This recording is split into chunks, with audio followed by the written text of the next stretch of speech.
Blog Talk Radio. The purple angel, oh purple angel, you're next to me. Purple angel, oh purple angel, you're next to me. You're next to me. You're next to me.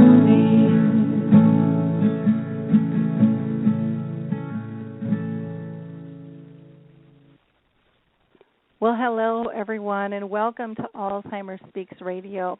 I'm your host and founder of Alzheimer Speaks, Lori LeBay, and I just want to, again, welcome everyone to the show today. It's going to be a great show. We've got two wonderful guests with us. But before I get started and before I even tell you a little bit about Alzheimer Speaks, in case you're new to the show, I just want to take a pause. In honor of a dementia icon who passed. Richard Taylor was really the first voice that was ever truly listened to in dementia, and it was an honor to know him and call him a friend. And after a long struggle, not only with the disease but with cancer, he passed on Saturday.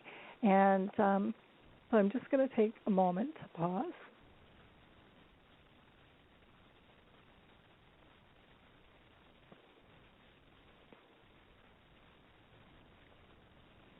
Thank you for just having that moment of silence. Richard was such a fantastic advocate, and most of us would not be doing what we're doing if it wasn't for him.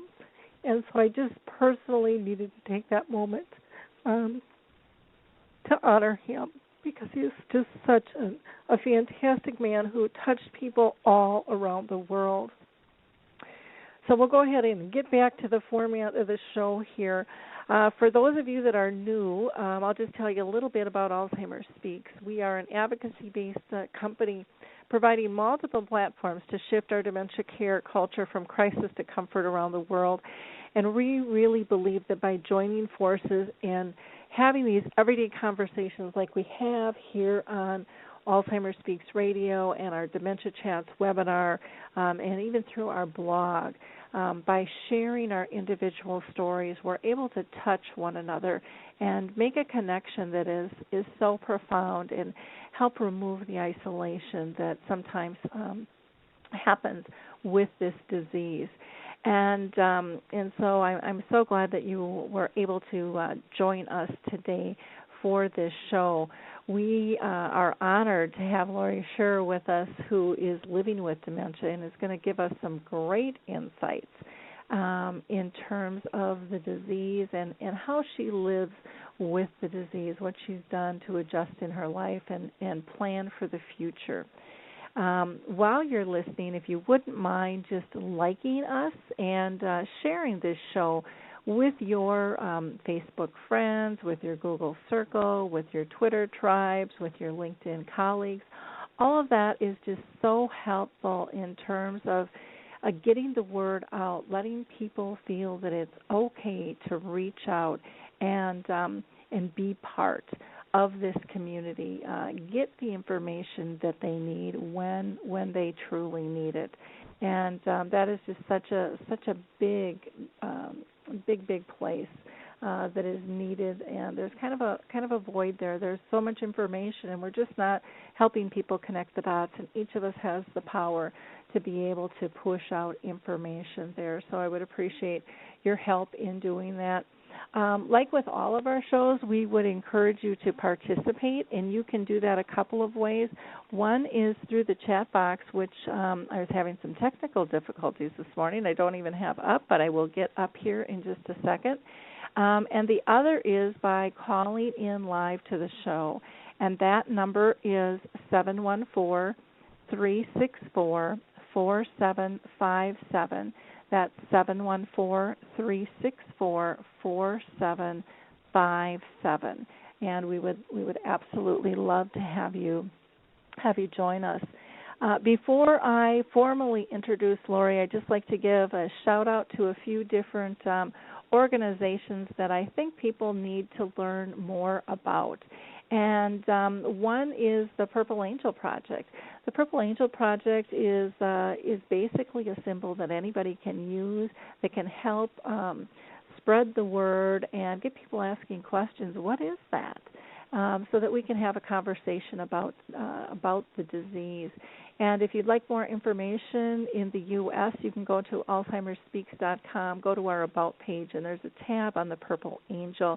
If you're outside the U.S., still go to that tab, but you'll be directed to go to the global website. It's in over 17 countries and has gotten so large, so we have different home bases to help direct people to that.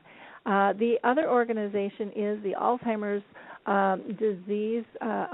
Disease International, which is the association of all the Alzheimer's associations around the world.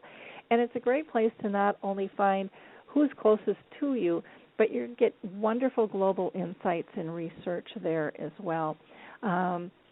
Locally here in Minnesota, I always have to give a shout-out to HealthStar Home Health. They are absolutely a fantastic group to work with, and we're going to be making a really large announcement on some fun things that are coming up on a project that I'm working with them on, and that'll be rolling out really, really soon. Cannot wait to tell you about that. The other organizations would be the Lewy Body Dementia Association and the Frontal Temporal Lobe Association. If you're dealing with specific symptoms, you're definitely going to want to touch base with them.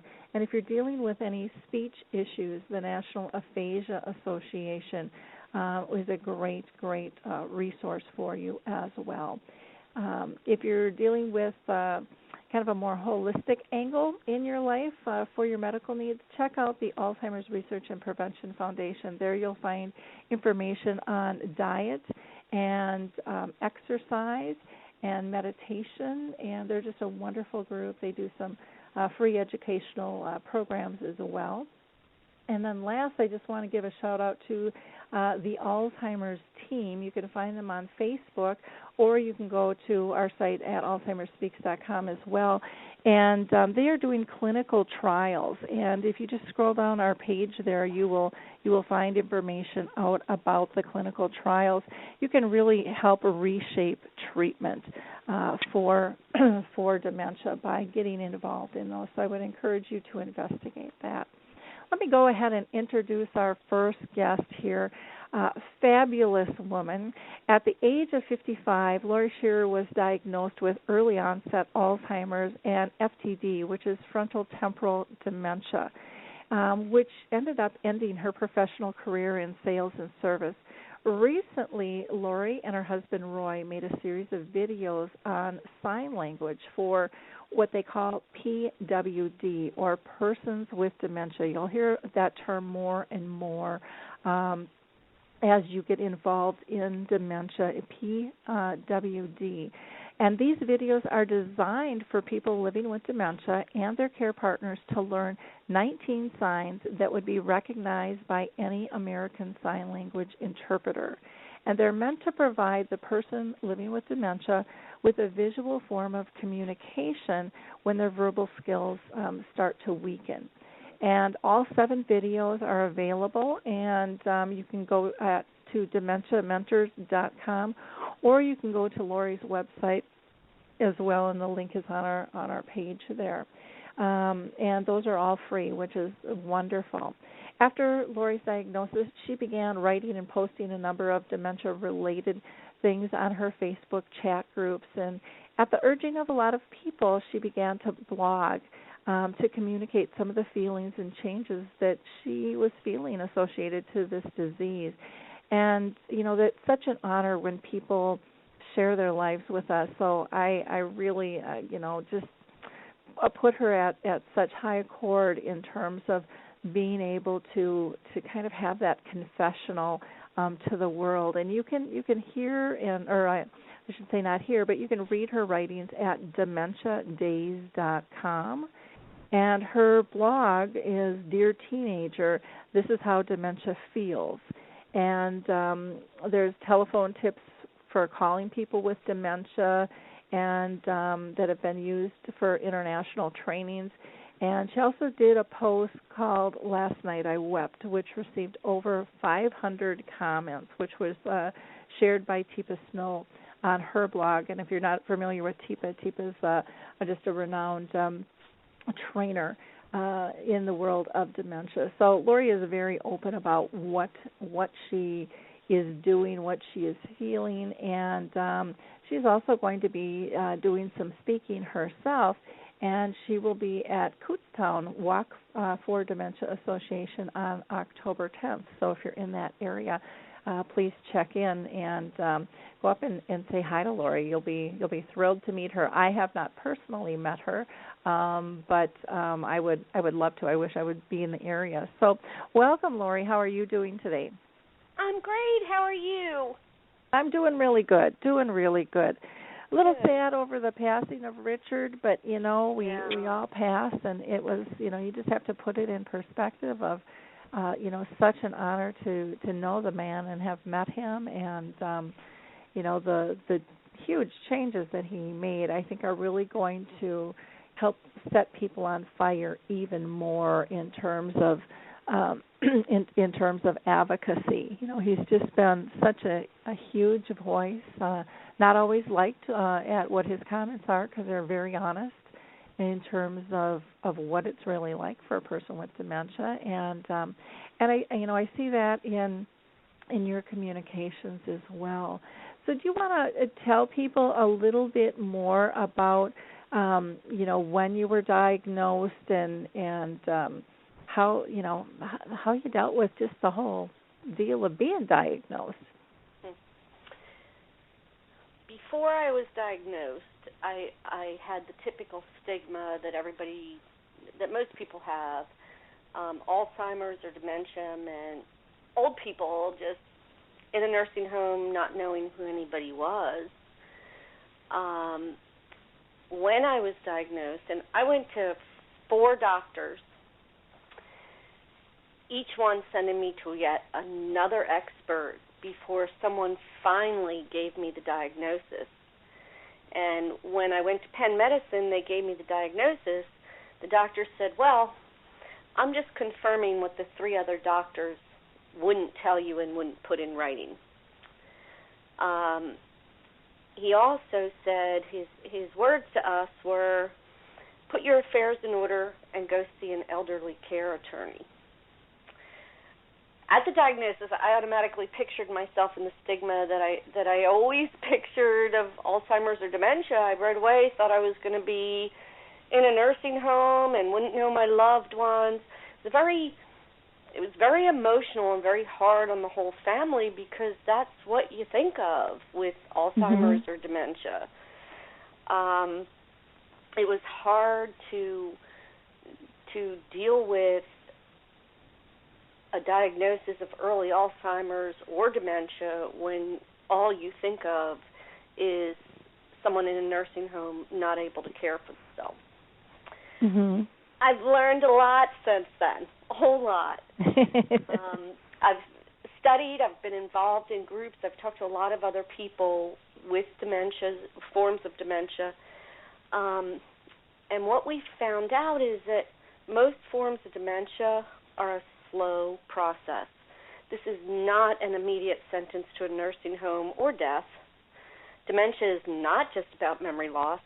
That's what I pictured was just it meant losing your memory. I now know it's a whole lot more, because what it does is it impacts your comprehension, your reasoning, your math. That was one of the first things I lost, was my math ability. I cannot add. Mm-hmm. It has impacted my speech a lot. When I'm tired, I can't think of words. I can't communicate.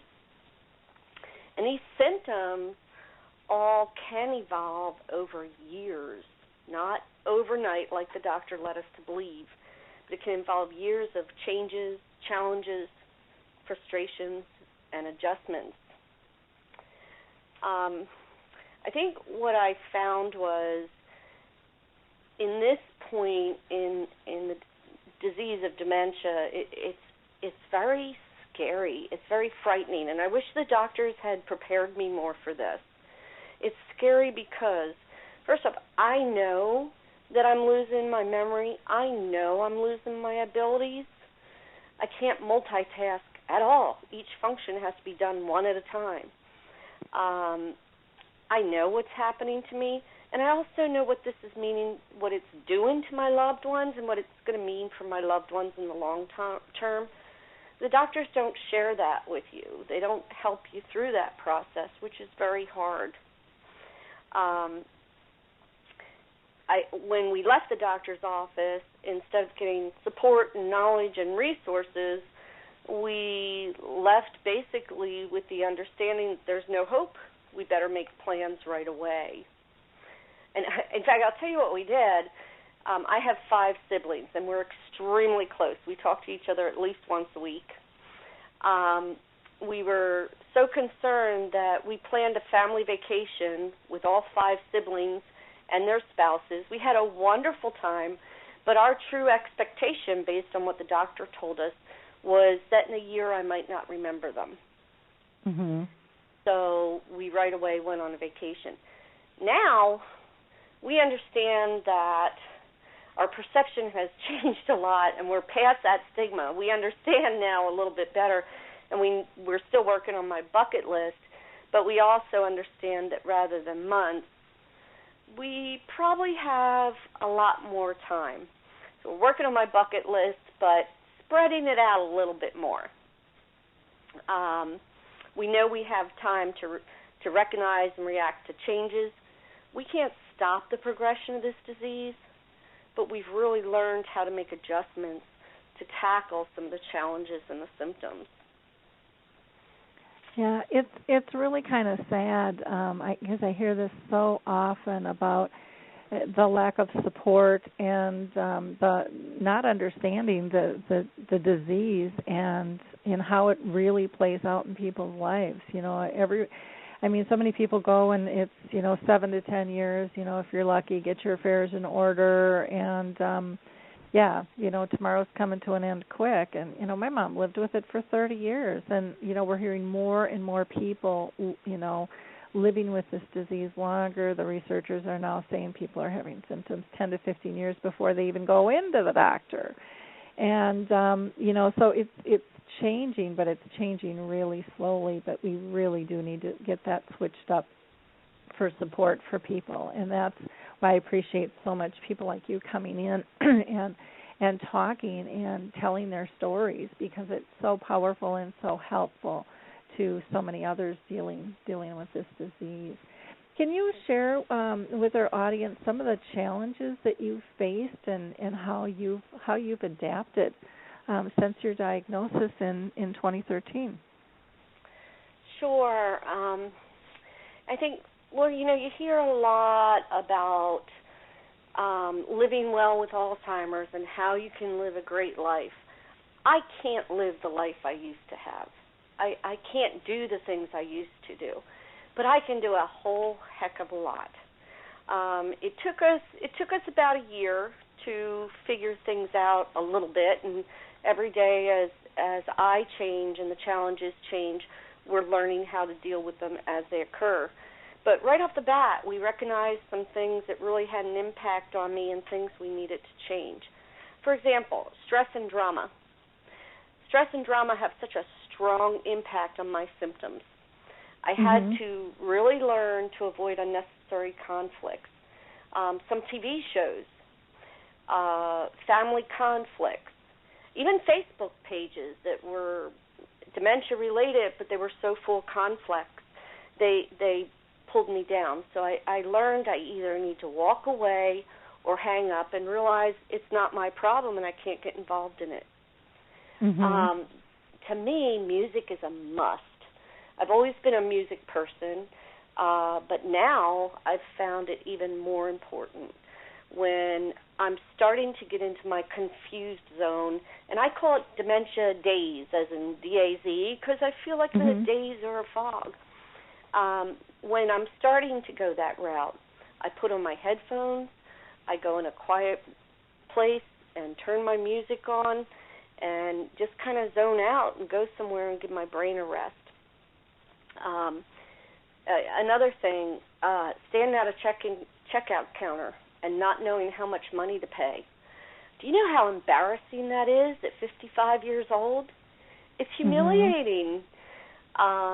So I've learned to put everything on my credit card, no matter how big, no matter how small, it goes on my credit card. Saves me the embarrassment of having to count cash. If you pay it off at the end of the month, it's not like you're running up bills. We had a real hard time with, I really struggle with parties and social gatherings. About a year ago, or a year and a half ago, I guess, we went to a scuba party with some friends of ours. And as usual, everybody was gathered in the kitchen. I tried and tried. I told myself, you're not going to walk away. You're going to stay here. I tried to listen to one person at a time or be involved. It ended up I got so fatigued I had to go upstairs in her bedroom and lay down, which is totally not like me. When I'm in with a group of people, my brain seems incapable of splitting the voices. So when a lot of people are talking at one time, what I'm hearing is a bunch of jumble of noise. Trying to concentrate on just one conversation in a room with a lot of people really begins my dementia days very quickly and tires me out. So in that jumbling, a lot of people refer to as word salad, and for anyone who's getting older, you're picking up more of that background noise. I know I'm in my mid-50s now, and I've been noticing it for a while. Where when I was younger, I just tuned it out, and I could really laser focus in. I can't so much anymore. And but it's way worse than that, and it's all day long, from what I hear from people with dementia. And so, how frustrating that's got to be to not be able to make sense, and then to just kind of hear gibberish to boot. That would just drive me crazy. So do you kind of remove yourself from those situations? Well, I do. I do. Like, you hear that in the mall, in the grocery store, wherever you go, that background noise is just, it's horrible because you can't filter it anymore. But I've learned that when we're with a group, I just have to walk away. I have to walk away. I always have my iPad and my headphones with me. I'll find some place, put my headphones on, and just take some time. Now, originally, I was very afraid of how people would react to that, thinking, well, people are going to think I'm being a snob, being rude. But once people know what's going on, they're fine with it. It's okay. Sometimes I can walk back to the group. Sometimes I can't. Another thing, we had stopped going to restaurants for the same reason. All the background noise, the conversations, the clanging dishes, whatever. I became very disoriented and agitated. But now we've learned we can still go out. We don't have to just stop going out. Although with our adjusted income, since I'm not working, it's not often, but still. What we do is we go out at 3 or 4 o'clock before all the crowd. We specifically ask for a room without a television, away from the kitchen, and near a window.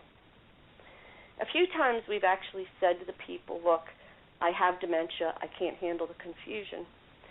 One restaurant, a very lovely restaurant in East Greenville called the Carriage House, actually put us in a private room. It was just lovely. They were great. Let's see. Another thing is routine. This is one of the most important things for me, is keeping a routine. I literally have a routine for everything I do. I have a routine when I get up in the morning. I have a routine when I go to bed at night. Give you an example. When I go to bed at night, it's lock this door, this curtain, that door, whatever. In our kitchen, you can flip the light on either side of the wall. And one day, my husband had flipped it on the wrong side of the wall, and I went to turn off the light, and every time I hit it to off, it went on. It confused the bejeebies out of me. Mm-hmm. I couldn't figure out why the light was going on when my routine was to turn it off by that switch. So little things can interrupt my routine and really cause a confusion point. The routine, I have to have a routine. One day, I became really religious about my routine because one day I could not remember whether or not I had given our dog his insulin shot. I knew if I gave him a second shot, I could kill him. Mm-hmm. If I didn't give him his shot, he could go into diabetic shock. And it hit me really hard. Suddenly I realized the reality of my symptoms, that I could do things that aren't just hitting me hard, but that are hurting someone else. Mm-hmm. And that next day I wrote that blog last night. I wept. That was because of not giving the dog his insulin shot, that everything came just pounding down on my head. Since that day, I've become extremely devout about my routine, and my Mm-hmm. day is based on action. Helps me stay focused. Let's see. Other things that I've done to adapt is my iPad. My iPad's my lifeline. My iPad goes where I go.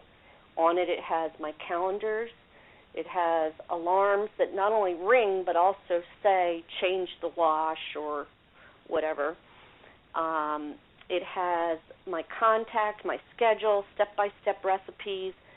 Everything that keeps me going all day long is on my iPad.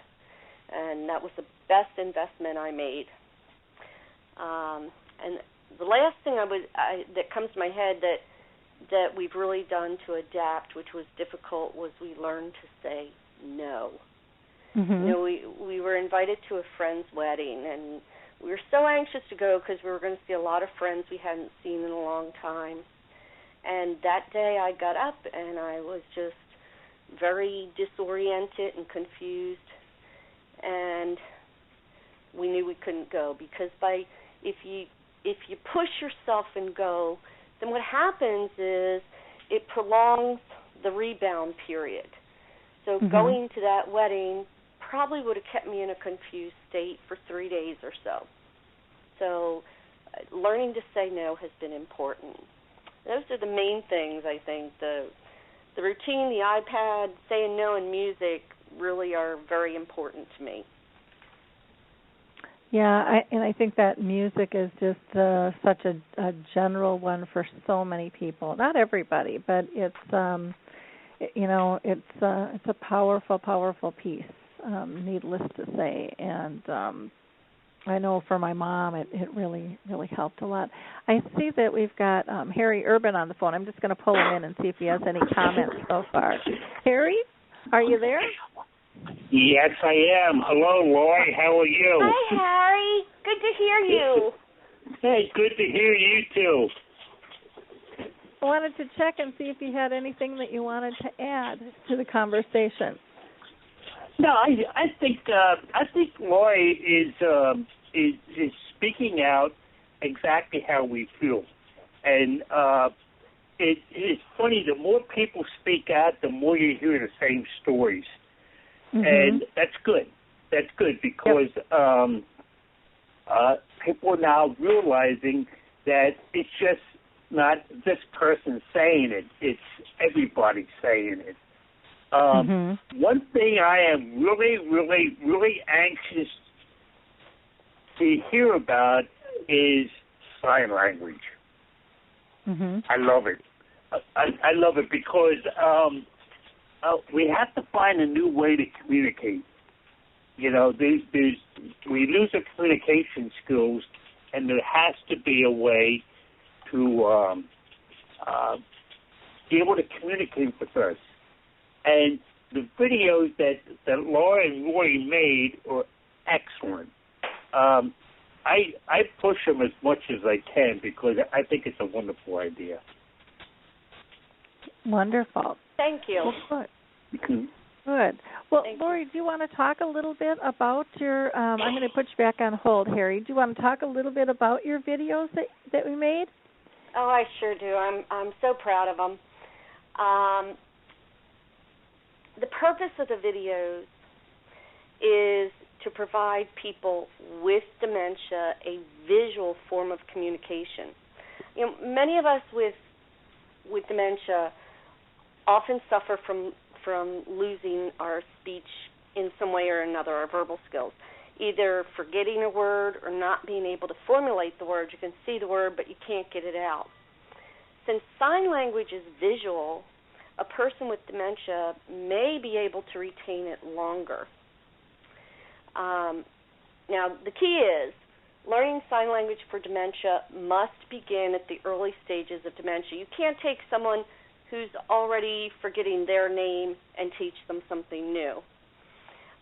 It must become part of a daily routine or weekly routine to practice the words, and it needs to be done with the person with dementia and their caregiver need to learn it together. Mm-hmm. On the video, the signs are ASL, or American Sign Language. So most emergency care units, hospitals, will have an interpreter available to them.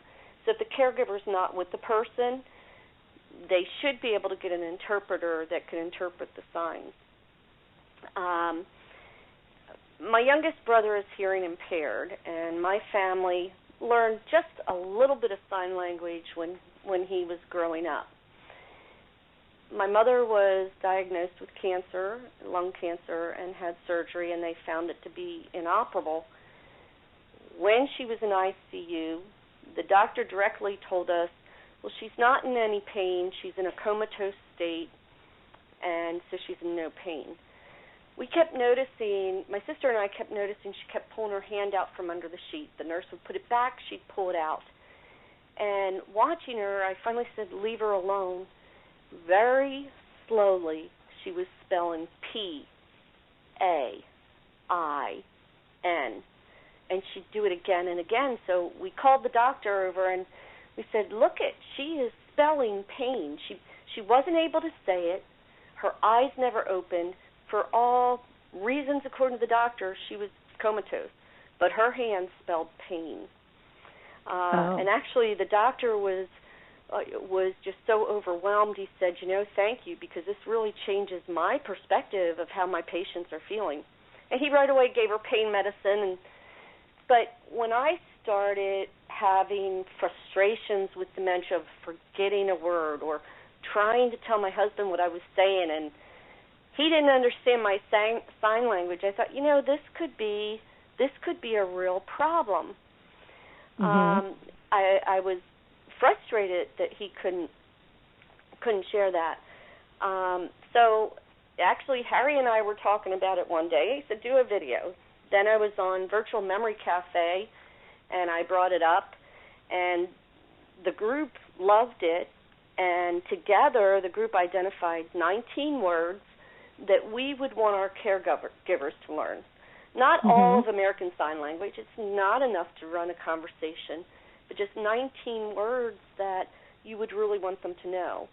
And we took the 19 words, and on the videos, I'm actually teaching Roy the signs. And Roy wasn't learning them real quick, so it goes pretty slow. I'm teaching him the words, so you can learn the 19 words. We practice them once a week, just to make sure that when I get to the point that my verbal skills are not good, it is so wonderful to know that he'll at least be able to understand 19 words. So, yep, yeah, that's great. Can you tell us a few of the words offhand? Sure. Hungry, thirsty, pain, bathroom, drink. Yeah, those are definitely critical. Yeah, that makes a lot of sense. And what a comfort to know that those things you feel you can communicate to your loved one. Gosh, that to me that's just huge. That was really brilliant to come up with that. Really, really brilliant. I've but like you said, had, people have to start early. Mm-hmm. Yes, have to start early. I've actually had a couple of our friends from wanting me to do videos in British Sign Language, which is different than American Sign Language. And although I intend to someday do that, I haven't tackled that yet because that means me learning 19 signs. Yep. That's too bad that we are different on that kind of stuff, but it happens with everything, around the world. Well, that's really interesting, and again, people can go to your website, Dementia Daze, and see those videos, or they can go to Dementia Mentors. Is that correct? That's correct. DementiaMentors.com or DementiaDaze.com. The videos are on both. Okay. And then, Lori, let's talk about, just adjustments that you've made in your home routine. We'll kind of go back to some of your adapting to the challenges of the disease. What types of things have you needed to do at home? Well, Lori, I really want to live my life the best I can, but dementia does cause challenges. So our goal has been to try and absolutely put everything to the point that I can follow it. Since I'm no longer able to multitask, I have to concentrate on one thing at a time, and even then sometimes I forget what I'm doing. So our procedures, we've put together procedures for a lot of household tasks so that I can just go down and make sure I'm following the list. I'll give you an example. Our wash list. I found I was mixing colors. I was leaving stuff in the washer for a long time. So my wash list includes things like separate the clothes into 4 piles: white, dark, towels, and delicates. Add laundry soap up to the number 3. And I have to actually, in my list, I specify all these details. I'm looking at it in front of me. If any items if any items in the wash can't go to the dryer, I have to take the time as I'm putting them in the washing machine and put a note on the washing machine saying, yellow blouse doesn't go in the dryer. Then I set an alarm for what time is listed on the washing machine. The washing machine will tell me 30 minutes, whatever. On wash day, I have to stay in the family room so I can hear the alarm and hear the washing machine. Whereas before I could have been doing many things at once. It's not. It's one thing. Cooking has been a major challenge for me. I never liked cooking. I'll tell you the truth, I'd rather change oil on the car than cook. I hate it. Always did. However, it wasn't hard for me. Now it's become very difficult for me. The days that I realized I finished cooking something and I had 5 ingredients left on the counter that hadn't been added, or things that I put in the oven and never turned on, or worse yet, I turned them on and never turned them off until the smoke alarm went off. I realized cooking was something I needed to make a routine for. So now I make all my meals in the morning. Mornings are generally better for me. So I prepare the meals in the morning, and then at night, all I need to do is put them in the oven and set my alarm and stay near the kitchen. So that's one of the things. It's learning how to, my recipes are written one step at a time. Put this ingredient in, rather than having like the ingredients at the top and then the steps. Mine are combined together so that each ingredient goes one at a time. Cleaning has just recently become an extreme challenge for me. I look at a room and I'm overwhelmed. I can't remember how to clean a room. I went to put lemon oil on the television. Fortunately, my husband stopped me before I smeared the television all with lemon oil. It just, looking at it, doesn't make sense. So my cousin and my Aunt Joyce are working on steps to help me so when I walk in a room, I remember how to clean. Mm-hmm. I think I can do almost anything. Physically, I have no limitations, but it's all about coming up with how you can accomplish it and finding new ways and adjusting the way you did things. Mm-hmm. And that's mainly the things that I think have really impacted me as far as the house. It's getting used to not being able to multitask. I can't do the wash and cook at the same time because I lose focus. I need to focus on one thing at a time. Uh-huh. Okay, well, that makes sense. And I think that was smart in terms of, changing your recipes up. Did you do that yourself, or did you have someone else help you with that in terms of rewriting them? It started, a friend of mine, Sue, gave me a recipe box that she had worked so hard on, handwriting all the recipes for me. And from that, then I started transporting everything onto my iPad, and you can't get a recipe that's marked out step by step. So I would take the recipe and in my iPad put it step by step so I can follow it. Okay. Wonderful. So you're really tapping into that technology and leveraging that on your behalf, which is wonderful. Wonderful to do.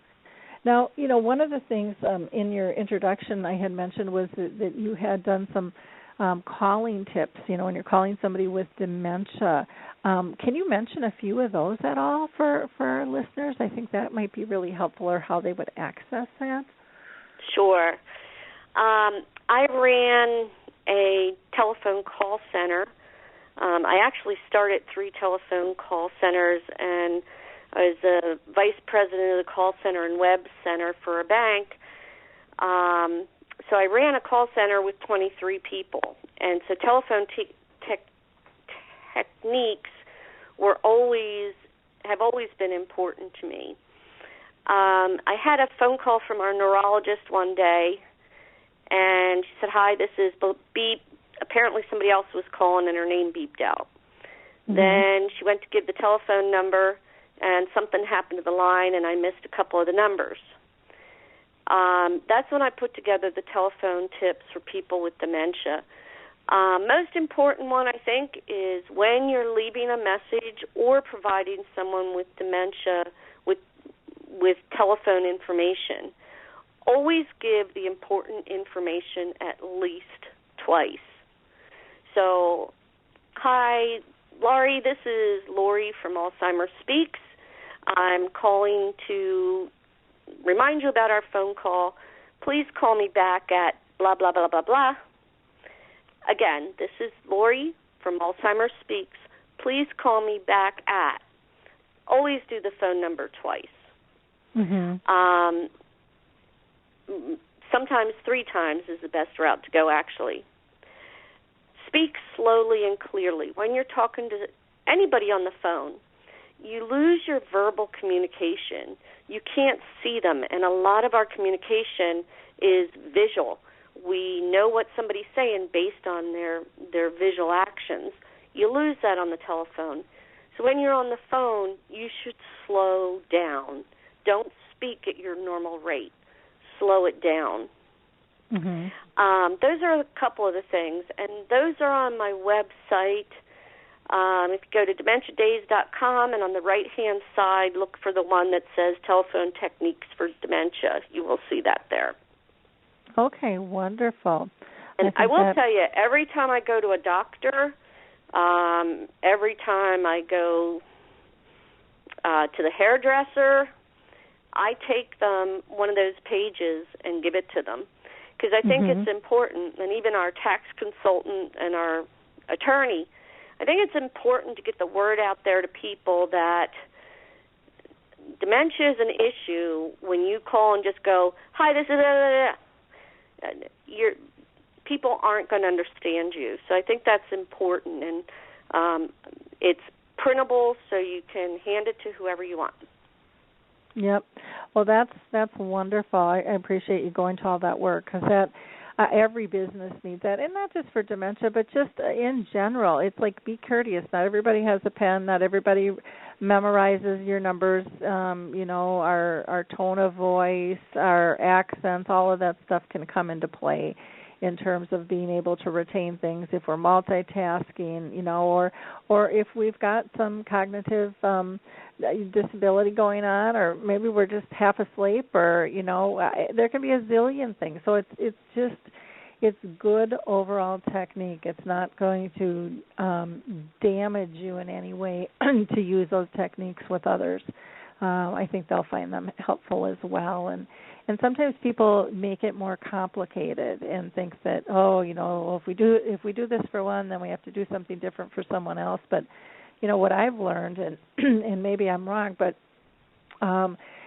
pretty much everything that I did with my mom and all the lessons that I learned, they just apply to life in general, and make things simpler, and make me a better person.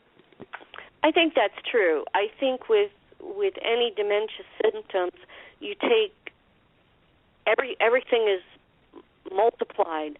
So whereas you might have to listen to the answer machine twice to get that message off, somebody with dementia might have to listen to it 5 times to get that message off. Mm-hmm. So in life in general, a lot of the techniques that we talk about, and a lot of things should be common every day.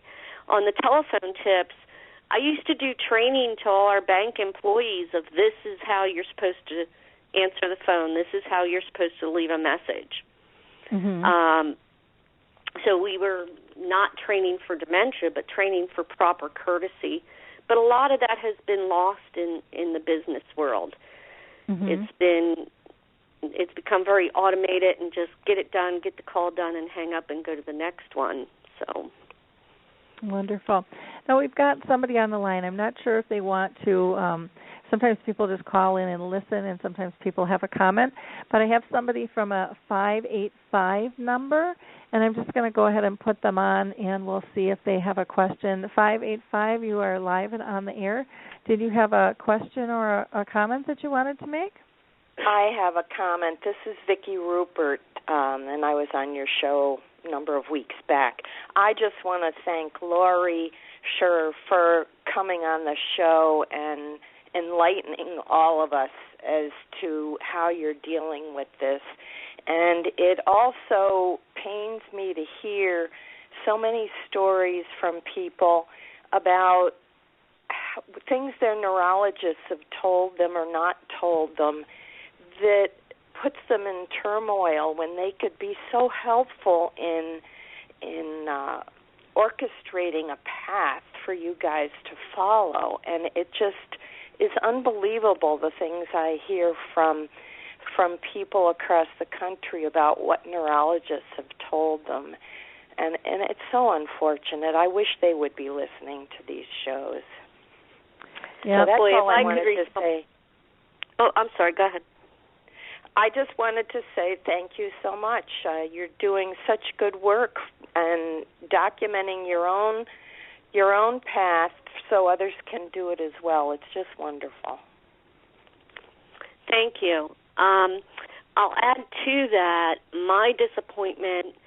I have given 4 neurologists a printout of my website, the information of all the different links I'm in, other people with dementia, other groups, books. It's got a whole recommendation of things I would recommend to people newly diagnosed. Not one would take them. Every one of them said, well, we refer people to the Alzheimer's Association. It's so unfortunate. It is, because I've been in touch with the Alzheimer's Association, and they're a great group, but I live in the country. Where I am, there is no support. And they don't offer the same online chats that you can get through other mediums, but not one of the 4 would hand out my information. That's sad. It is. So sad. It is sad. And, it all gets down to, and it's awful to say, but it all gets down to liability.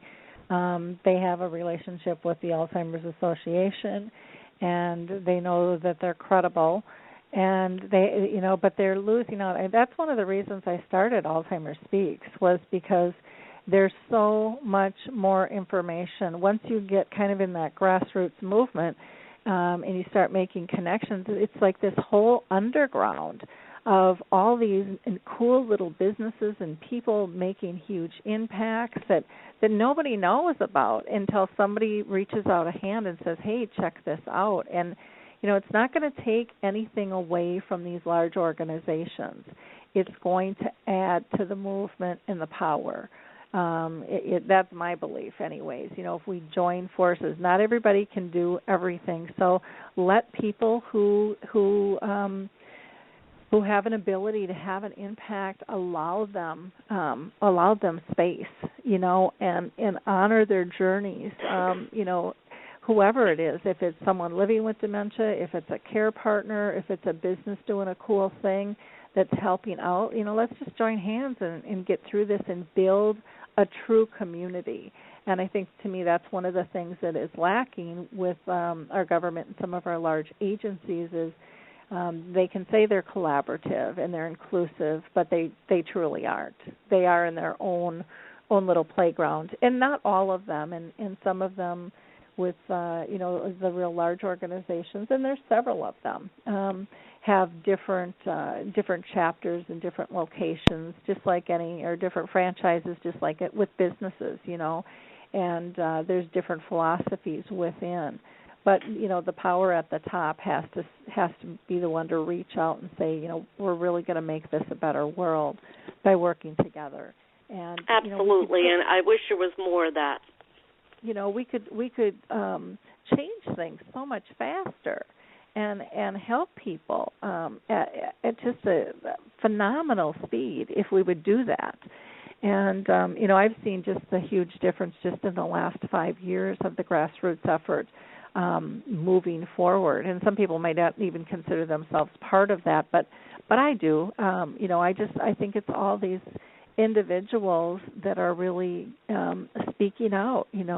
You and Harry and Rick Phelps and Richard Taylor and Michael Allen Bogan and Robert Bowles and Paul Ann, and the list is endless with people in the various groups of support, realizing that most people participate in more than one physical support group. They participate in more than one virtual gathering, and that's okay. It's not taking away, it's adding, and it helps disseminate the information because people are chatting and having a conversation, and they're not tapping that power of one.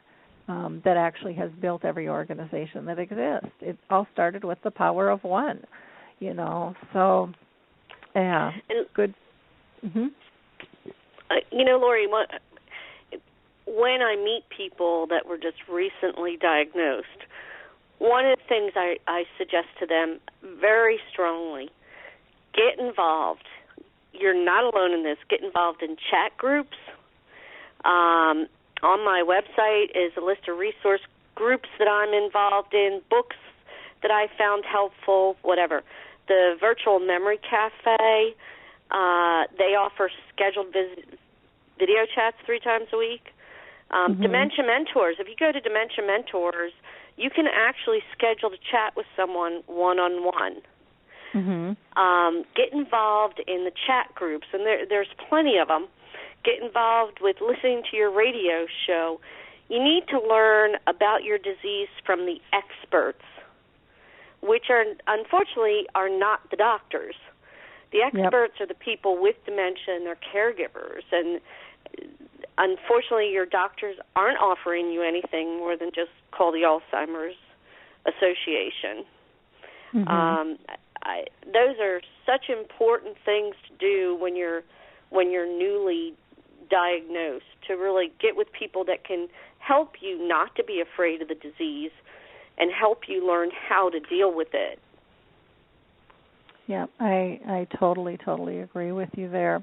Well, I can't believe we've almost blown through an hour here, and I have a couple more questions that I want to touch base with you on.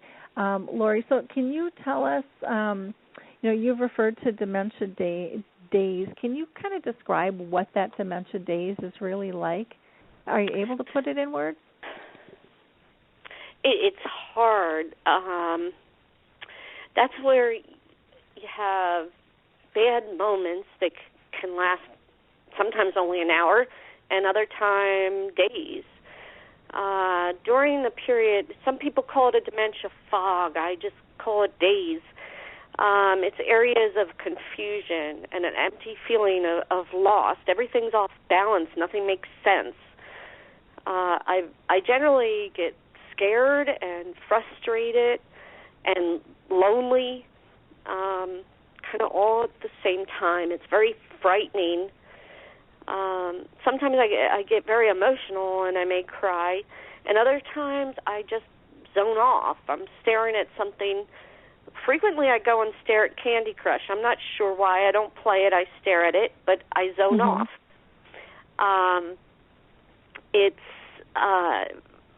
I sometimes will just walk in circles, and I think in my head maybe I'm trying to figure out where life is, what's happening, but I'll pace the room, just pacing.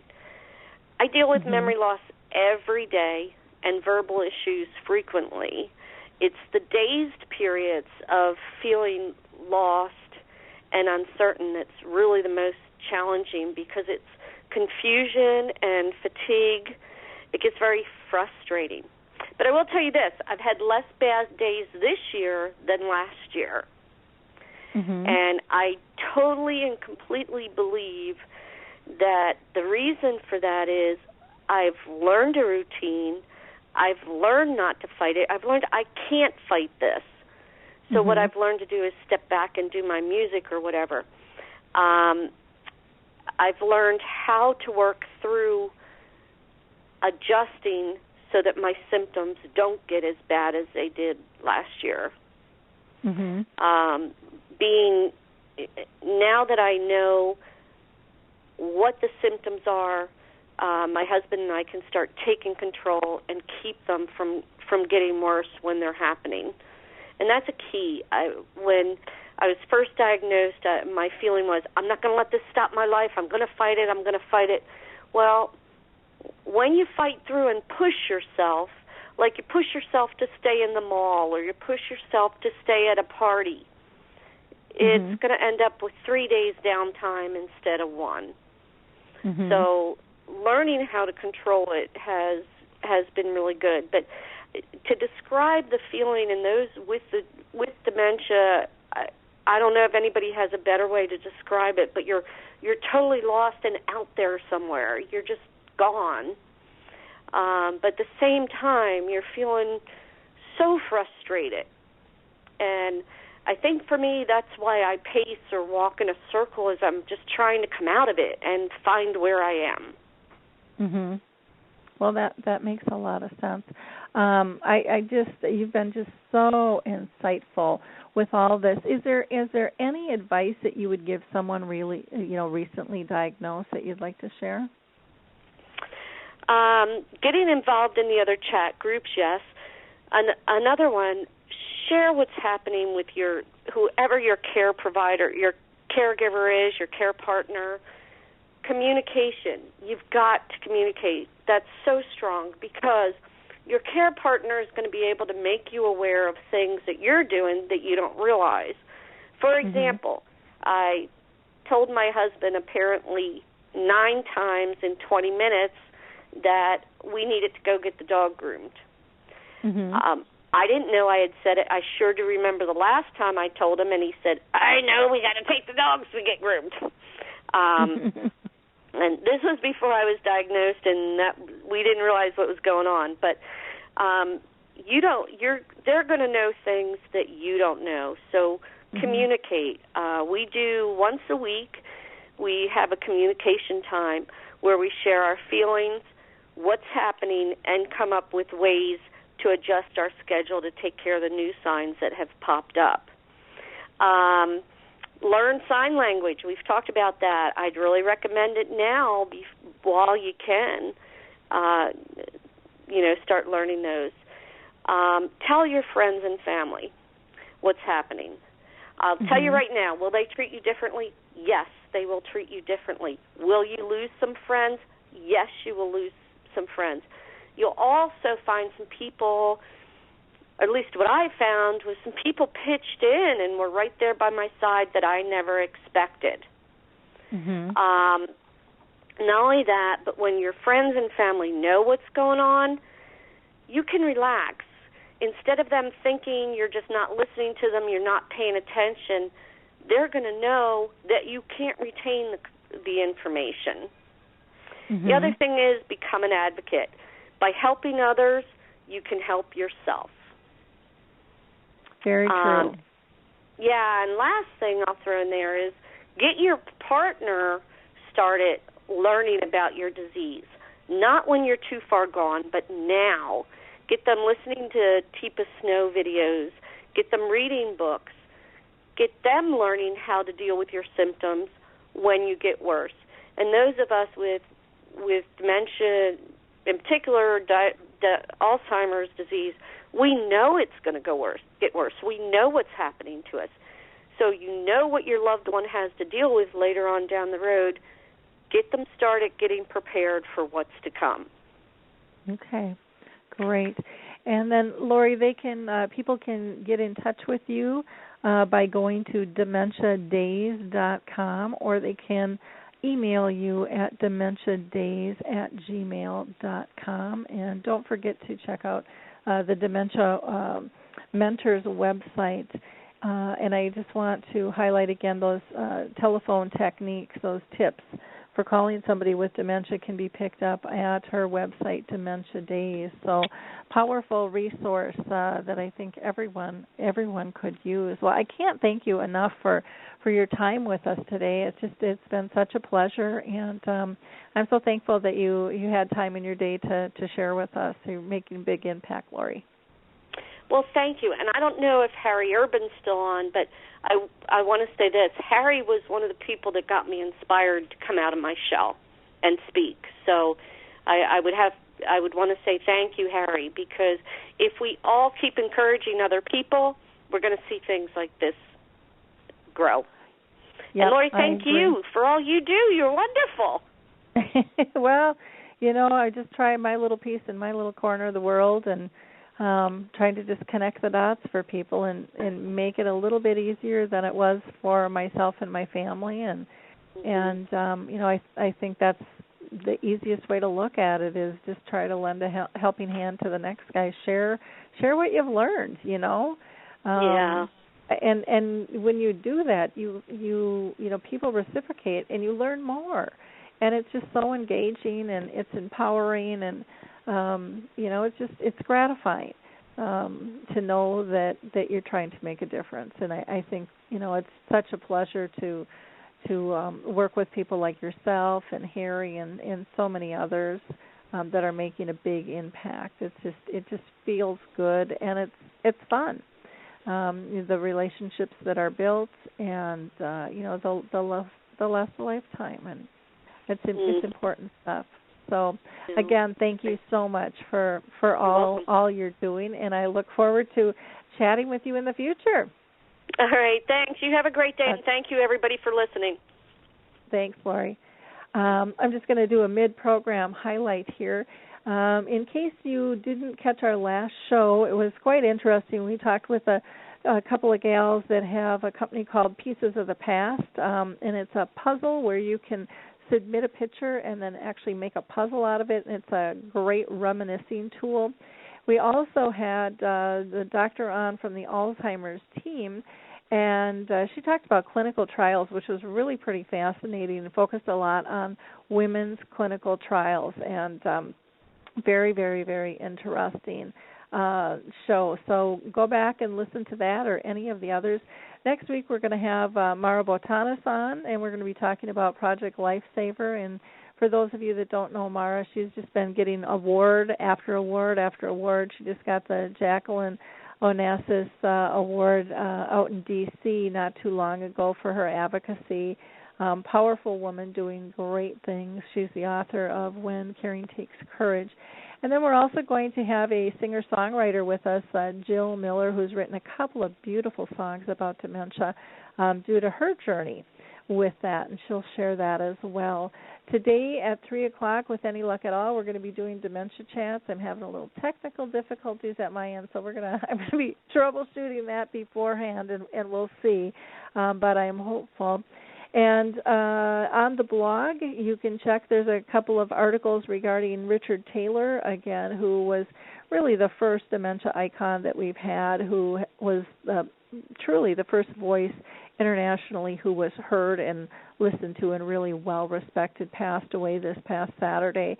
We had done a radio show about 2 years ago that I posted with one of those articles where people had called in when he got diagnosed with cancer.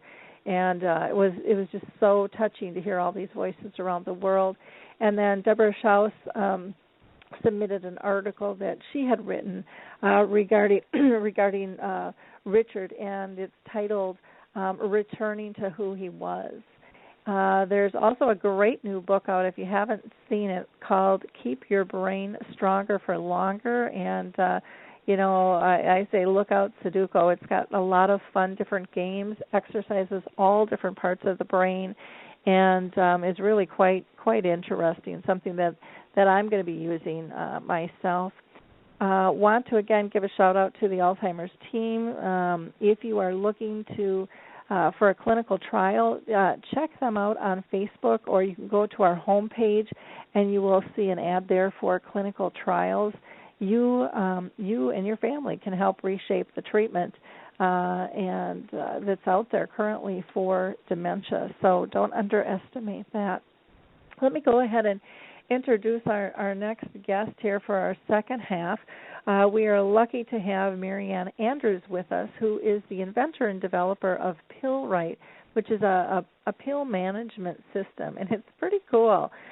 She was inspired to create PillRite because of her own frustrations with managing her medications, and she, in her scheme to devise this, she was really looking to solve medication management for patients, but what she found was that this ended up being a really, really useful tool for caregivers as well. Marianne's ultimate goal is to help people lower their stress and frustration around medications for patients and those that are caring for them. So welcome, Marianne. How are you doing today? Good, Lori. How are you? Great. I'm doing great. Thanks for joining us. I want to first say, I'd like to give my condolences to you for the passing of Richard Taylor. He sounded like a very special man. Mm-hmm. And also, what a great, strong, and inspirational story Lori was able to share with you and your audience. Oh, yeah, she is just incredible. She is just a wonderful voice of dementia, and, it was really an honor to have her on. You can talk to her all day long. She's just so insightful. It's kind of like Harry Urban here with us, and, there's just no end to the conversation.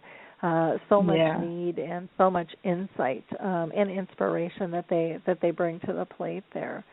Well, I'm really excited to talk about what you've created, the PillRite. And I'm just going to let you kind of tell our audience a little background as to why you decided to create it and go into a little bit more depth there so that they'll have a little better background to our conversation. Okay. The reason that I created the PillRite is through my own frustrations, like you said. I take medication chronically. I have to take it every day, and I have to take it twice a day. And I used to just despise filling my pill box every week. And it seemed like I would fill it up, and, the week ended, and I had to fill it up, take all my pill boxes out, put them on the counter, fill everything up. And I started becoming kind of resentful because I knew I was going to have to do this for life. And I thought, this is just not fair. So I just started, thinking in my mind, and I looked around. I looked at everywhere for some kind of a way that I could organize my medications and pills in a more a fashion that would help me better and keep me on track and consistent. So I couldn't find anything, and I tried the flat pill boxes that were for 4 times a day but were 7 days a week, and I tried putting those together, and that didn't really work because it wasn't accurate. It wasn't what I needed. I was 2 times a day. It was not 4 times a day. I tried. So there's just many pill boxes I tried, though I did find that there actually weren't that many pill boxes on the market. The one that everyone seems to use is the 7-day pill boxes. And the other thing that was amazing to me was that of all the things that we've come up with, medications and all the treatments and everything we have around people's illnesses, we just say, okay, here's your medication, take it, and you have to take it, and it's what's going to help you. Yet nobody has given us any tools to make that happen, to be consistent. So I just thought, well, one day I thought to myself, I'd like to do it for 4 weeks. So I came up with this idea to condense these 8 pill boxes, so for twice a day. So it's a, twice daily, 4-week pill management system. And that's how it kind of started. And I kind of took it from there once I knew that I could vertically put these in a condensed caddy. And I could start using my pills, filling my pills for 4 weeks instead of the standard 1 week. Yeah, I was amazed when you sent it to me because it's just so simple and it's easy to use, and it makes so much sense because, when people are setting up medications, and I remember when I was dealing with my parents, trying to set things up and get things coordinated, as a caregiver, it was time consuming. And so it would have been nice to have something where I could have set them up for a full month and then just gone and pulled them over, pulled them out when needed. And, for myself, I'm not really I take more vitamins than anything, but, there can be a lot of them, and it's just nice to be able to just boom, boom, boom, boom, boom, it's done, and all I have to do is pop them out every morning and every night. And, it's nice, and it's easy to do. Makes it a little less frustrating. Yeah, the other thing, I just love that it's all compact, and it's kind of in its own little carry case, and stuff, and it's just it's really slick to be able to use. How did you research pulling something like this together?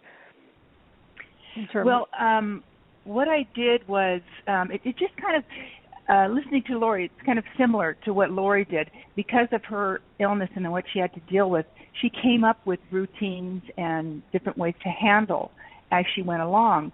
And so as I went along with having to manage my medications, I would come up with different things that I would find would be good that I could, put together. And, for example, I had one night I was open my drawer, my medications. A lot of times doctors will say to you, okay, I don't want you to take ABC anymore. I want you to take XYZ. And so I've talked to so many people, and they do the same thing I do. They take the ABC, put it in the drawer with the XYZ, so you have all your old medications and your new medications together. And, you think, okay, I'm sure he's going to ask me to, the doctor's going to ask me to take that old XYZ again, so you put it in the drawer. So one day I went to my drawer, and I opened my drawer of medications, and I looked at the drawer, and I said, oh, my gosh, what is it exactly I have to take? And so I couldn't remember. So from there, I said, I went to bed, and I thought, here's another problem that needs to be solved. So I thought, let me put in the middle of this a compartment where people can put their medication list in so that when they go to fill their medication list, PillRite, they can use the medication list, they'll do it accurately, and they'll have less problems. So that's how that developed. And then from there, I said, well, gosh, we've got this. Let's put everybody's emergency information in here, which would be great for first responders, would be great for family members, and also doctor's instructions and prescriptions. Could put them all together in the compartment. Everything's together. All your medication information is in one spot. And, just like, for example, the prescriptions. It sounds like a simple thing. Well, a lot of times you come home, you put your prescription in your purse or your wallet, or on a desk, and you never, when you need it, you can't find it. So this way, I thought, perfect. Leave it, put it right there in the middle compartment there in your My Pill List compartment, and when you need it, you have it. Mm-hmm. So that's how that kind of developed. So it was really by need, and what I knew would work for me. I knew I was just like everybody else. I had the same problems everybody else had. I was no different. So that's how it kind of developed. And so I figured if it would work for me, it would work for other people.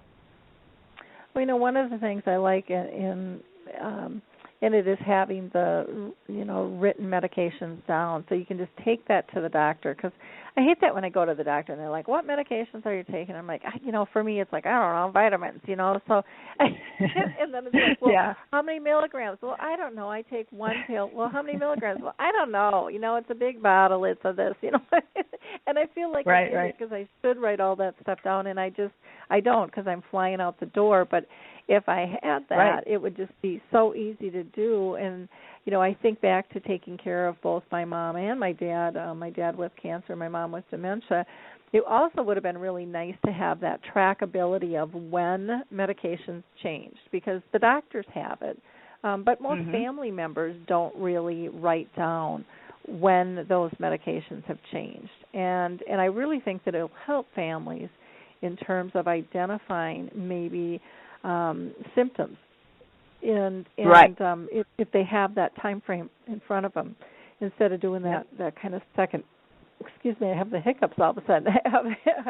Do some second guessing and things with that. Right. Well, that's one of the things is that the other thing that a lot of people don't understand is that when you're taking your medications, you need to be consistent with your medications so that you can go back to the doctor and say, yes, this medication isn't working. No, this medication is not working.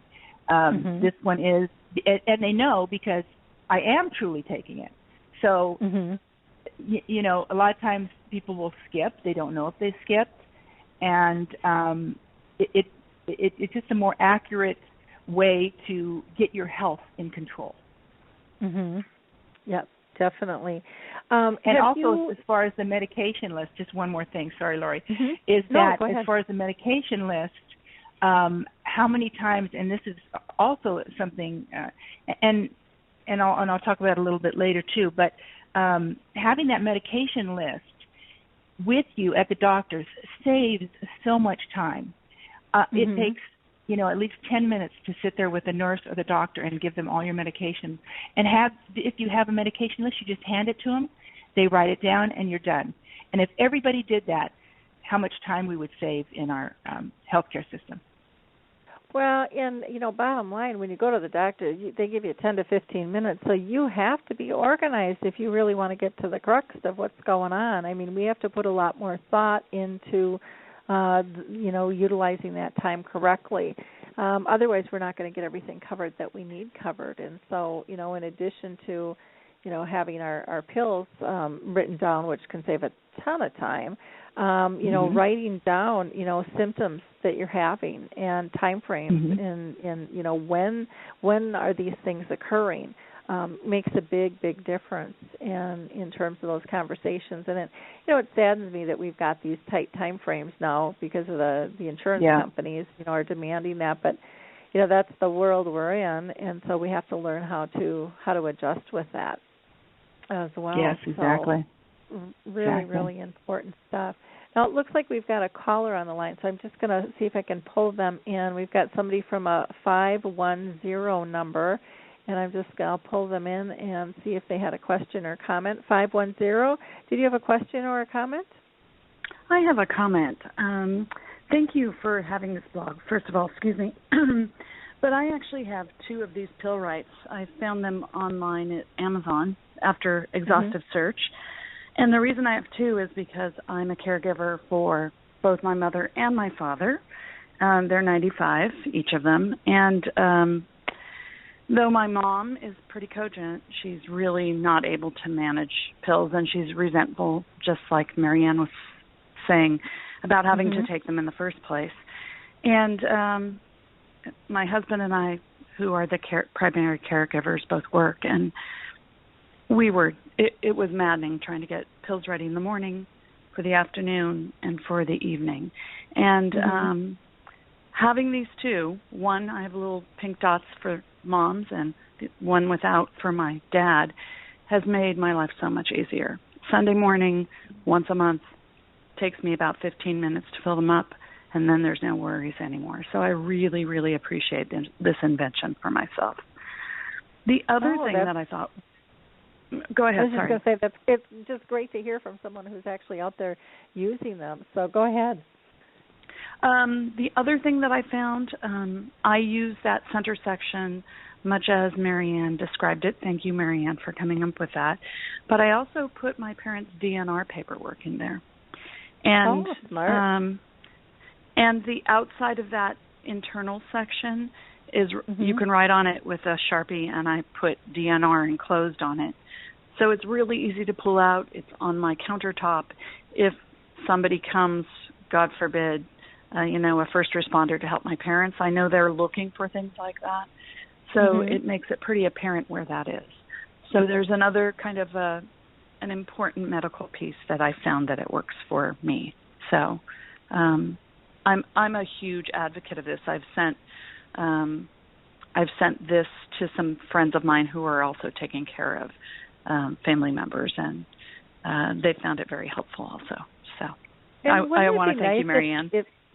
Wouldn't it be nice if the doctor's offices would recommend things? I mean, because people are looking for these things all the time, or to be able to find them. And it would just make it so much easier if there were some resources, some true resources, and people could see a sample of it and go, yeah, that would work. I want one of those. Just like for young moms, now they can get their breast pumps. They don't have to go to a store. They can get them right at the doctor. Exactly. It would just be nice to have that included. But I think, Marianne would probably have to jump through hoops with the insurance companies to see how it could get covered.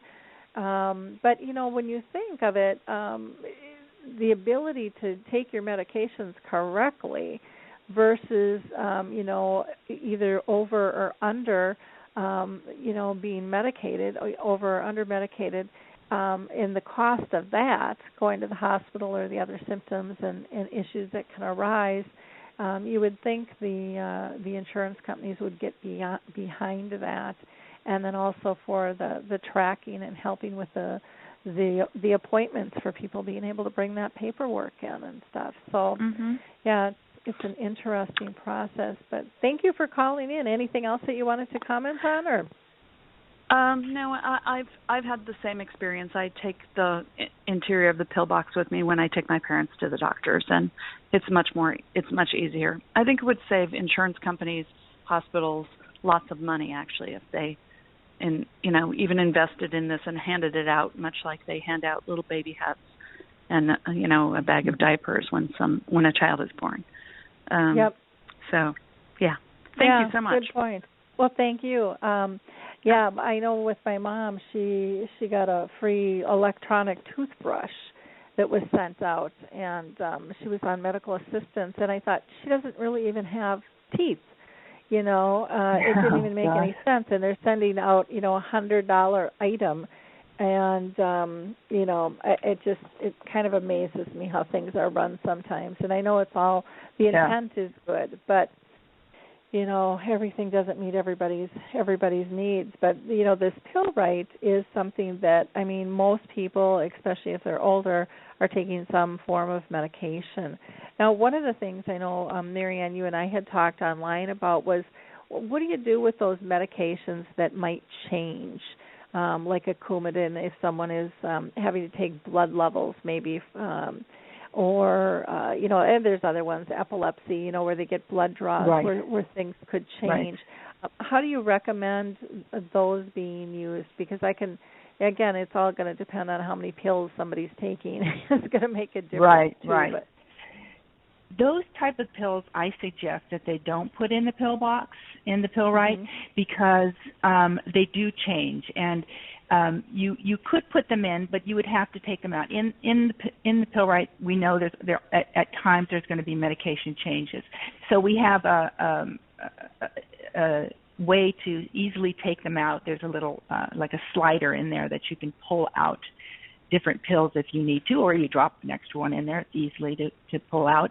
But I would recommend, as well as needed pills, don't put those in the PillRite. Leave them aside and take them that way. That's the best. But I would recommend to people that do take Coumadin is then use for those pills, use the 7-day pill box. Drop them in there so that you know if you've taken them or not. Don't try to just use your medication pill bottles and take your medication out of that. You won't remember if you've taken them, yes or no. You can take one, you can go to your closet, get a shirt, you come back, and you go, gee, did I take it? Yes or no? I don't know. With a pill box, you can see Monday, Tuesday, Wednesday, yes or not, I have taken it, yes or no. So that's real important. Yep. Yeah, that I think would make a lot of sense, because I know when my dad was taking Coumadin, they changed those levels all the time, and I bet I had 10 different milligrams of the Coumadin, and I was mixing and matching and stuff all the time. So that would make sense to do, which is really, really helpful. I'm just going to pull in Harry Urban here, who is living with the disease, and just see if he has any questions or comment. How are you doing, Harry? I'm doing fine. Me and my pill box, we fight every day. Now let me tell you why. I have a 7-day pill box for my morning meds, and I have a 7-day pill box for my evening meds. And they have those little doors you flip up, and you pick it up, you turn it upside down, and you dump the pills in your hand. Okay, now, my pills come in all different sizes, from very small to some pretty big ones. And you would be surprised how many times I dump my pills in my hand, but I drop one, and I don't realize I drop it. Okay. Yeah. Now that then I know I took my pills, but I didn't know if I took them all. Now what? I'm going to think out loud a couple seconds. Sure. Here. I would love to see. I would love to see a pill box. Now, think of the old bubblegum machines. You put a penny in, you pull a handle out, push it back in, and a bubble comes out. Now, I would love to see a pill box where you pull the slide out, and there's maybe a cup in there somehow, and your pills go into a cup, and you take it away. Now, I would also like to see every time you pull that out, it would have an indicator that says Monday, Tuesday, Wednesday, Thursday, Friday. Right. Okay? So you know what day it is. And maybe another indicator that says AM, PM. Now, if I look at that, I know if I took my pills in the morning or evening, if I skip a day or whatever. Now, it would probably cost you a bazillion bucks to make it, but I would love to see a pill box like that. Well, can I comment on that, Lori? Sure. Yeah. So, Richard, I know what you're talking about. I have done that myself, because these are pill boxes, 7-day pill boxes in a condensed caddy. So you have your 8 pill boxes. It is says AM. It does say PM, and it does say Monday, Tuesday, Wednesday, so you know if you've taken them, yes or not.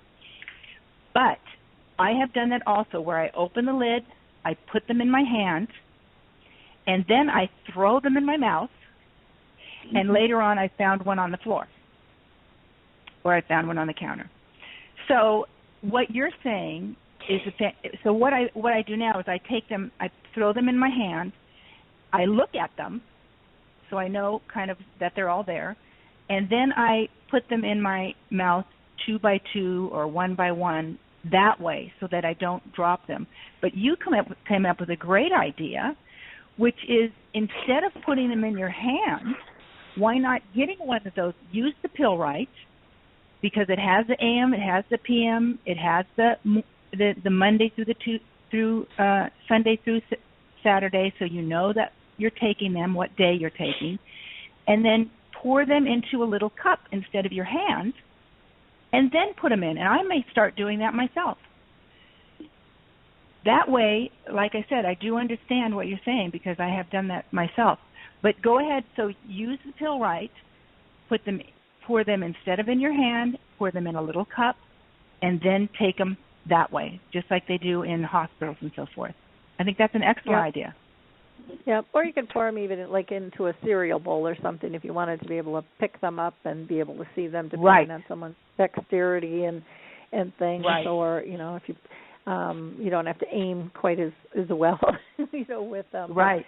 But, whatever works. I think that makes a lot of sense because I think Harry brings up a great point that I was looking in my bathroom the other day and I'm like, well, where'd that pill come from? And I had opened my jar of vitamins and I was, pouring them in my hand and apparently, one was kind of like a vitamin E and it must have stuck to my palm of my hand or something, and when I popped them in, that one didn't come out and then poof, it was on the floor the next thing I knew. And, right. No, I had not a clue. That's a great, I am probably going to start using that, Richard, because I think that's a great idea.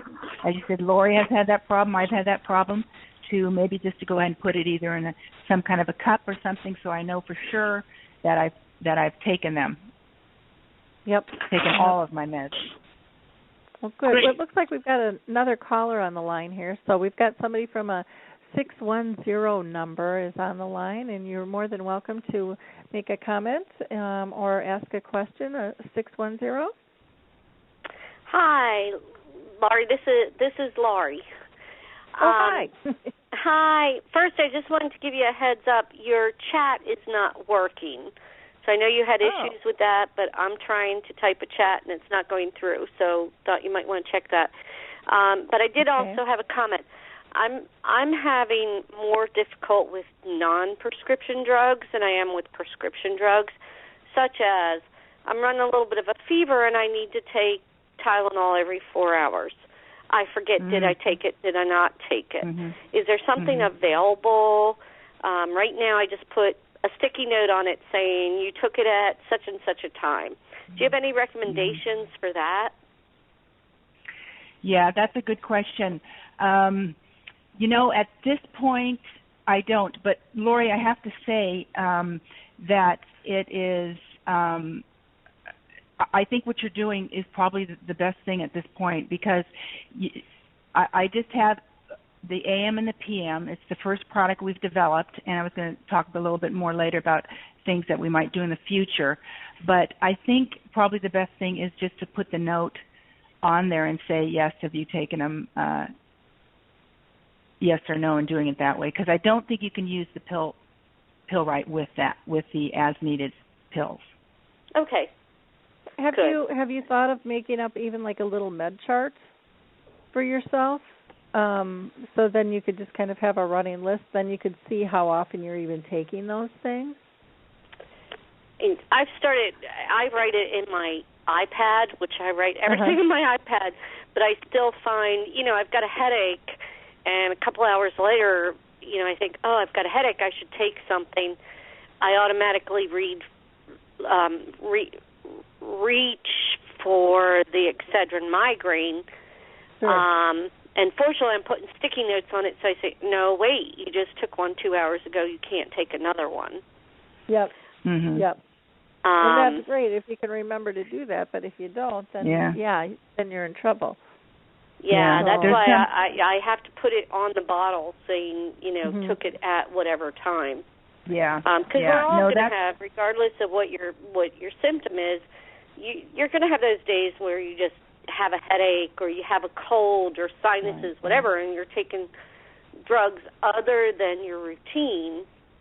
And to me, those are more difficult because they're not part of my pattern. They're not part of my routine. Right. So no, that makes sense. No, but I think putting the sticky note on those is a great idea.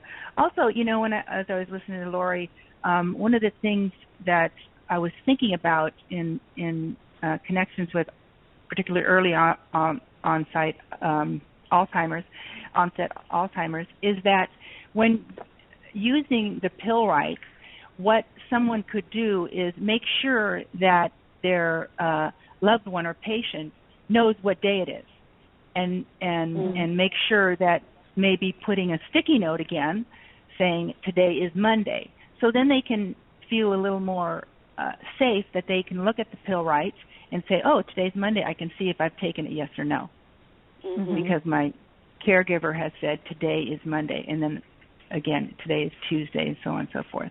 So that's another little something that might help in conjunction with the PillRite, particularly, like I said, for early onset Alzheimer. Make them people a little more independent. Right. All right, thank you. Well, thanks for calling in, Lori. And sorry about the chat box. It seems to be working at my end. I'm able to input stuff. You have to type it in, and then you have to push that send button. And so I don't know. You might want to try to refresh with pushing F5 or something too. But I apologize on that. So I can only control so much, Yeah, I know. I just knew you were having problems, so I thought I'd mention it. But okay, you guys have a great day, and thank you for answering the question. Okay, thanks, Lori. You're welcome. Well, that was a great question. Wonderful question. Yes.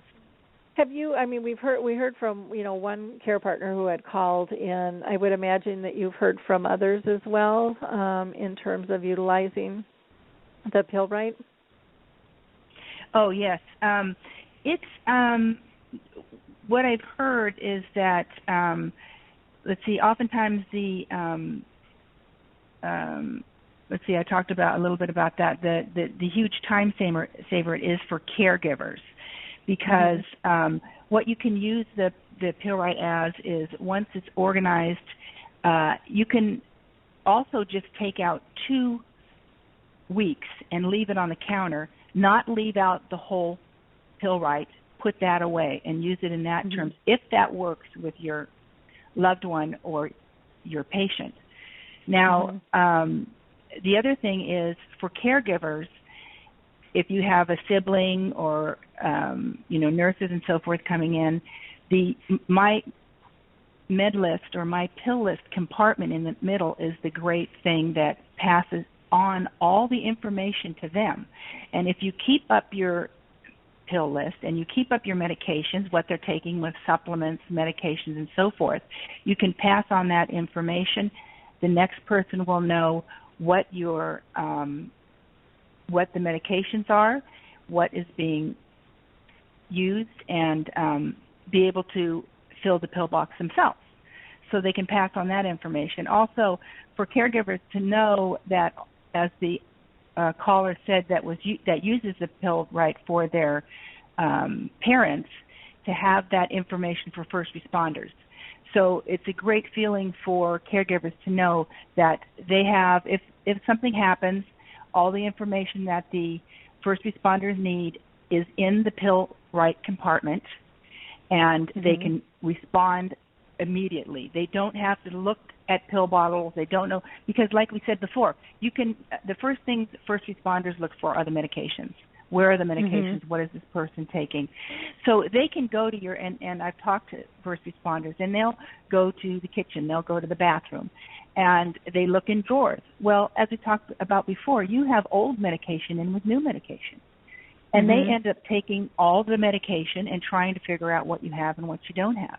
Well, if you have the PillRite compartment there, and they can just grab that and take that with them, it's a great tool, and it could save a life. Mhm. So definitely. So that's one of the great things that you could keep up to date. And also, if you like, and this is for everybody, whether you use the PillRite or not, you can go to our website, which is www.pillrite.com, and use our what's called a My Medication List, and you can create a computerized medication list. And go in, you have your unique number. You can go in, update it. You can print it in an 8.5 by 11, which you could put in the My Pill List compartment or carry with you, and you can also print out a wallet size. And like I said, that's for everybody. That's free. Just go ahead and use it. I encourage people to go and use that My Medication List because it is helpful. And you can go in and update, delete, and so on and so forth. So it makes it a little easier. Wonderful. Well, that's great. Now, do you have any future plans for PillRite? I do. We'd like to, of course, we're trying to, what's the hardest thing, like you said, and Lori said too, is getting the word out, all the work that we're doing, all the work that she's doing, to get that out to people is really difficult. For me particularly, a pill box is not a sexy item. So for me to get people to listen, to get stores to go, gee, let's try it. All you have is, the 7 days. Let's give people an option. It's very difficult, but I'm pushing forward on that every day. Thanks to you for having me on your show today. That helps me get the word out to people that this is a product that can, help their life, could save their life. Could keep them consistent so they know what this medication is working, what medication is not working. We're just on online stores like Walgreens, Walmart, Amazon, Target, Wayfair, and Overstock, just those online stores.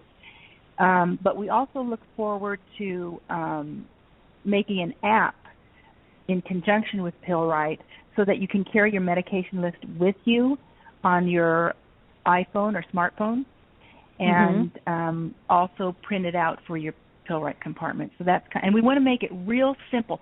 I found through creating this product that the simpler, the better. If it's simpler, people are going to use it. The PillRite is simple. I want to make a medication list that's simple to use. Nothing too fancy, but just simple, and people use it, and that's the important thing, that they use the product. The other thing is we'd like to go to maybe 3 or 4 times a day versions of the PillRite, as well as something specifically geared to diabetics. But you know what, Lori, I just wanted to tell you a quick, I don't know if you knew some of the problems that I've uncovered when I was doing my research regarding medication adherence. That. Yeah.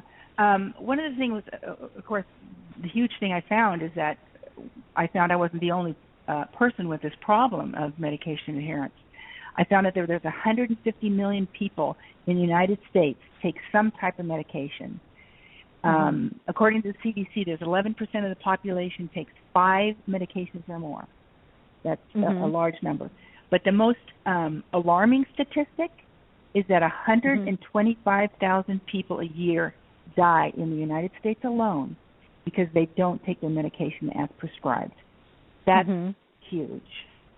That's a huge number. And not to mention what you touched on is the cost to our healthcare system is in the billions and billions of dollars when people don't take their medication as prescribed. Wow. And that is a big problem. It is, and that's what's so.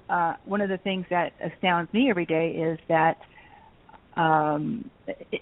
we still have those little 7-day pill boxes. No one's come up with anything new, and so I hope that the PillRite is accepted. Well, I think it will be, but again, it's getting the word out to people, letting them know about it. So many people don't know about it. Now, is this in the stores at all, or? Well, we're just online, like I said, in Walgreens and Walmart, all the major online stores. You can Google PillRite, and all the stores will come up where you can you can purchase it. We're just in a trial with Walmart in a couple of local stores, and if that works out, and I think it will, we'll be able to go to 16 more stores, and then so on and so forth. So, cool. Yeah, but it's not an easy sell. Like I said, it's not a sexy product, but it's so needed. Mhm. Wonderful. Well, that's exciting times. It's exciting times, that's for sure. So it's fantastic. One of the things that we didn't talk about too is you have like a little travel case for for the PillRite as well, and I thought that was really a smart thing to be able to do. Can you talk about why you decided to add that into the package? Yeah, I know that, again, talking to people, everybody takes, when they travel, they take their their 7-day pill boxes, and they put them in plastic bags, and they roll them up, and they put them in their carry-on, and inevitably they open up, and they're all over the place. So when I created the PillRite, I said, gosh, I'm going to do a little travel bag that they securely fit in so people can take 1 week at a time with them. They can, of course, buy more travel bags if they wanted to go for 2 weeks or 3 weeks. They can do that on our website. And then that way they have them secure, and they can put them into their travel carry-on, which I always recommend, of course. As you know, nobody wants to put their medications with the luggage that they send through. They always want to put it in their carry-on luggage, all their medications and supplements and so forth. Also, I wanted to talk, if you don't mind, a little about another little feature that we have in the PillRite that's called refill reminders. And what the refill reminders are little indicators that you open when they're in the My Pill List compartment, and there's 2 sets of colors markers. And what happens is if you're filling your PillRite and you're on your 3rd week, let's say, and you run out of one of your medications, you take one of the little colored markers and you put it in the lid. It snaps right into the lid where you left off. You take your other colored marker, corresponding colored marker, and you put it in your empty pill bottle. You leave that pill bottle on your dresser, and now you know I have got to go fill this prescription. This is one I need to refill. So it's a constant reminder, and you can see exactly, you put your pill right back together, everything's up, you can see where you left off with a little marker, and you can actually count and see how many days you have till you need to get that refilled. So it keeps you on top of your refills, again, keeps you consistent, and that's what we want to see. We want to see people be consistent with their medications, so we know if there's an allergy. We know, that it's not because you didn't take your medications, it's because you are taking your medications, and we need to find the culprit. And if it's not working, we can find out what's working and what's not working. Consistency is so important. Well, that is wonderful. Have you been able to get like a doctor or two behind this to kind of help support the need for this at all? I would just think that might be a nice route to be able to go. Yeah, I've talked to several doctors, and I have a friend that is also working with us, and she's talked to doctors and saying, gee, this needs to be on our shelves in our hospitals, in the pharmacies, in the hospitals. And yet, again, it's a difficult sell. I don't know. We're working on it. I think we're going to get it out there. We're going to keep pushing. We think it's a great product. We get excellent reviews on Amazon and Walgreens and all the places that we have sold the product. People love it. I get good feedback, and they're just really excited about it. It's amazing to me, and it keeps me going because I know. And listening to Lori also that you had on your show is a great inspiration for me to kind of look towards, particularly early onset Alzheimer's. How can I help create a PillRite that would also help them as well in different ways? So that's something I'm going to be, as I grow, I'm going to keep looking at, and how can I help this person, and how can the PillRite help this person and this type of disease, and how will it fit in with this type of disease? So I'm just going to keep growing and keep going, and I think it's I think it'll be helpful for people, and I'm really happy about that. Wonderful. Well, I think it's great. I love it when people just kind of take the bull by the horns and say, you know what, I can come up with something that'll help people, that'll be different, and I give you kudos for doing that. A lot of people wouldn't take the time or put in the energy. They would just continue to complain that what's out there isn't working, and it takes people like you to really change the world and change the platform. So kudos to you. Now, the best way for them to get the PillRite is just to go to www.PillRite.com, and that's PillRite.com, PillRite.com, or they can email you as well at maryann@PillRite.com. Well, I thank you so much for being with us. Any last comments to our audience? Well, also I just wanted to say that if you Google, just Google PillRite, PillRite, Google it, you'll get a lot of good information also in different places you can buy it. If you don't want to buy it on our website, you can go to other places. And a lot of times the Walgreens or the Walmart may not have shipping, so that would be nice for people as well. Okay. But I hope that people try the PillRite. If they know of somebody that they think the PillRite could help, that they let them know about it, because I think it's a fantastic product. It's helped me, and I know it's helped a lot of other people. And I'm going to, like you said, I'm going to keep pushing forward. And I appreciate all you've done, Lori. Thank you so much for having me on and giving me this platform to get the word out about the PillRite and so many other things that you do.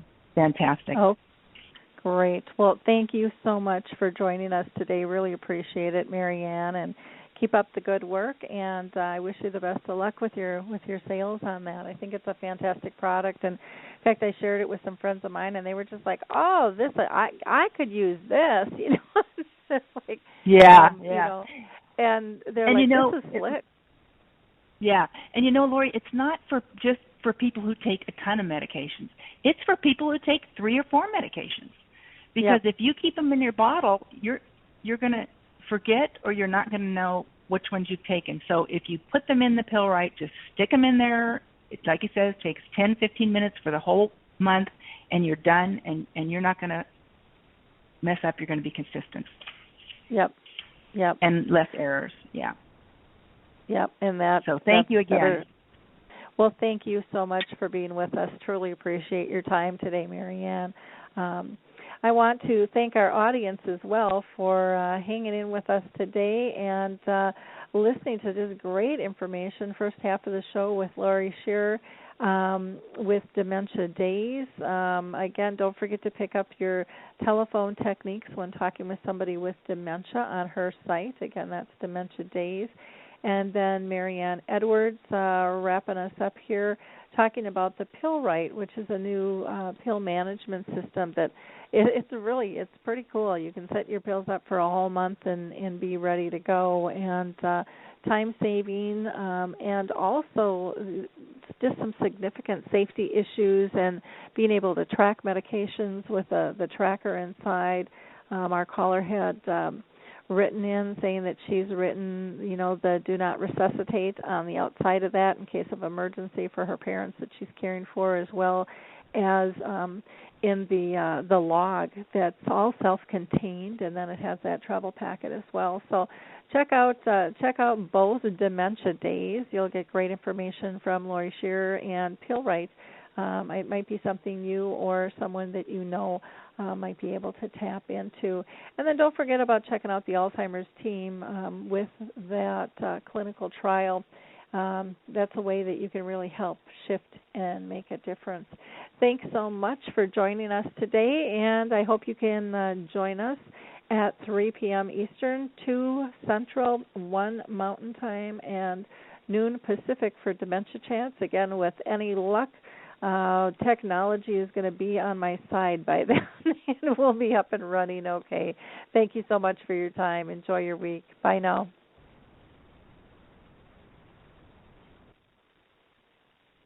Hi, I'm Lori LeBay, and I wanted to tell you about Alzheimer Speaks, which is another great podcast. You see, my own mother lived with dementia for 30 years, and I felt lost. Did you know every 3 seconds someone in the world is being diagnosed with dementia? Odds are it's going to hit your families too. We want to help you connect to services, products, tools, research, and stories so you can be prepared.